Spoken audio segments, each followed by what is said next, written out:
Udang, nampak? Dia nak tunjukkan cara-cara macam mana nak siang udang. Okay, tips dia senang je.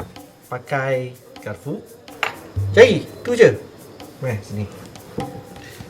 Udang ni, kalau kita tengok ada orang dia tak nak buang kepala dia. Dia orang kata kalau buang kepala dia, manis dia hilang.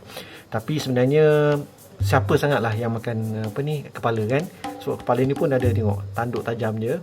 Okey, ni kena siang. Lepas tu ada otak udang tu dalam ni. Nampak? Okey, cara saya sebab Dil nak masak udang ni, masak sambal udang petai. So jadi Dil nak tunjukkan macam mana cara paling senang nak siapkan udang sebelum dimasak. Okey, sekarang ni kepala dia senang je. Aidil tak nak. Dil nak buang dia punya kepala. Okey, nampak kotor je ni. Okey, kemudian Dil akan pakai jari je. Buang kaki dia, tarik je.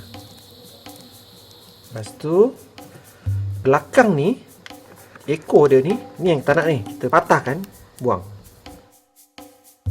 Kemudian selalunya nak buang usus tahi kat dalam ni kan.